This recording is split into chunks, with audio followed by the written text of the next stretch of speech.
Hello, I'm here in Calgary at the Big Brothers Big Sisters agency, Calgary in Alberta, on the final city in the Canadian stage of the Churchill Fellowship I've been lucky enough to be funded for, and I'm looking at the impacts of youth mentoring, hashtag mentoring miles on the blog, and this is my first attempt at a vlog, encouraged many moons ago by Fiona Duncan at the Independent Care Review in Scotland. So this is my kind of readout of what I'm finding here in Canada, and I wanted to share a few points and particularly what I'm learning about how programs are working with and trying to serve young people facing disadvantages, and especially those who are in the care system.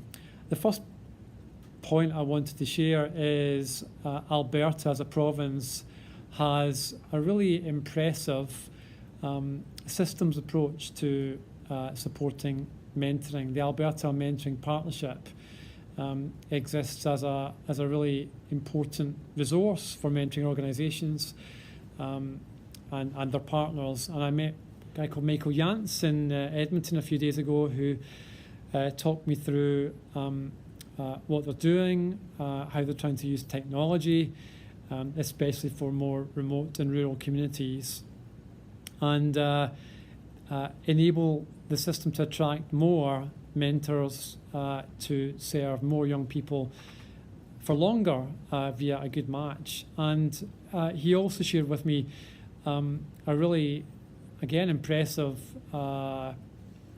guide or toolkit for serving young people in care through mentoring, which I'll share the link with as a follow-up to this vlog.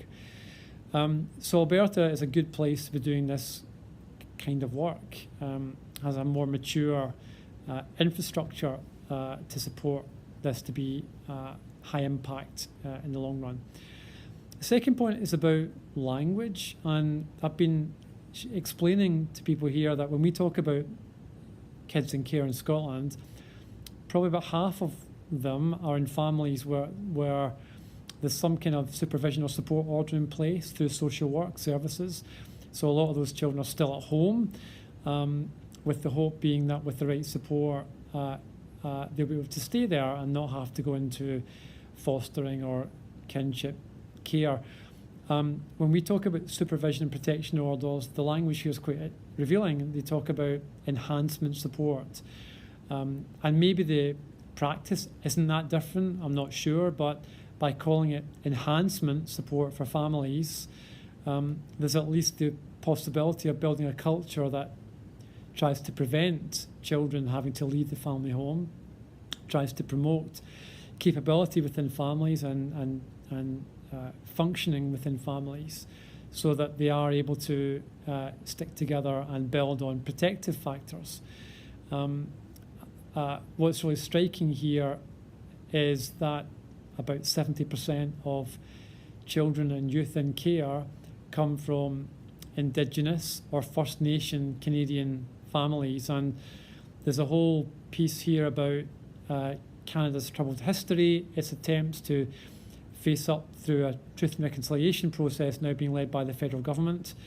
And clearly people who are being very honest about this are saying Canada's nowhere near having faced up to and addressed and resolved and compensated Indigenous communities for what's happened through Canada's history. I think there's a commitment to find culturally appropriate ways of putting in support through kinship or through natural support systems, much better, much preventative support for Indigenous families. And although the profile of who's in care in Scotland is clearly quite different, there are still elements of practice, culturally sensitive, respectful, understanding of lived experience, all of that we could be reflecting better in our support and services back home.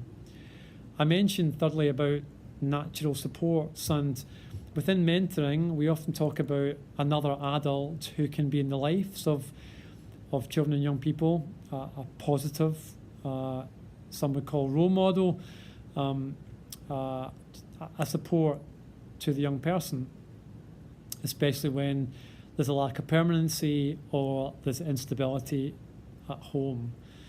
And we see lots of kids who are having to move foster placements frequently.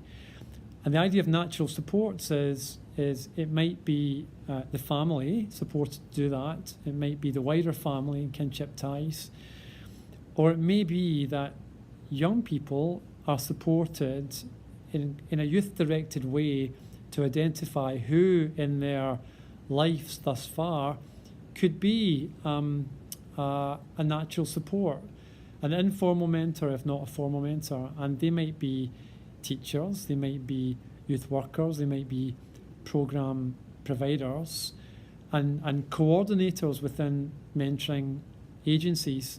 And the idea is that when children and young people no longer need or benefit from a formal mentor, or have to wait to get one, and there's a big issue here about waiting to be matched with a mentor, then can others step in who are already in the lives of young people in some way and provide some of that support.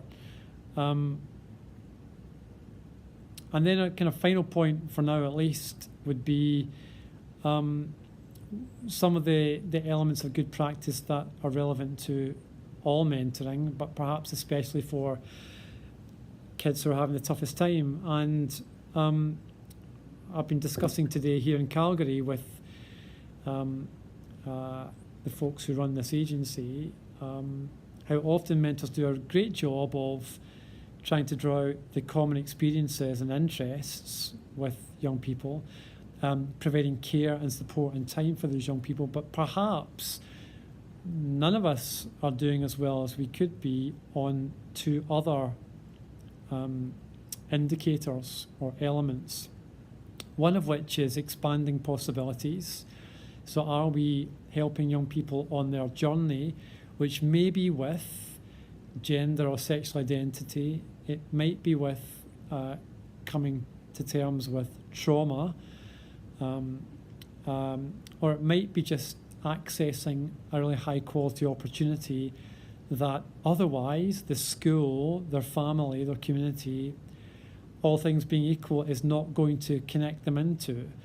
Can we do much more of that expanding possibilities? And finally, conclusion, power sharing. Best will in the world, we may have well-intentioned mentors and support services and programs, but do they look like young people? Do they speak like young people? They don't always have to do that, but are they at least being authentic, showing an interest in understanding the lived experience of young people? And are they trying to bring, in a really intentional way, power sharing into their relationship building so that young people have a genuine choice in the activities they get involved in, are supported to set their own goals, to reflect on them, to negotiate them, and to make progress with their own goals. So I'm going to finish with that point about power sharing and being youth directed and not doing to, but working alongside. And depending on whether anyone watches this and thinks it's worthwhile, I'll try and do a second vlog before I leave Canada, maybe picking up some of the other themes I've been hearing about, particularly for young people post-18, especially those who are aging out of foster care or other types of care, who absolutely could still benefit from and may still need another type of mentor or adult support in their lives. But for now, thanks for listening. I'm going to sign out of my first day here in Calgary. Thank you.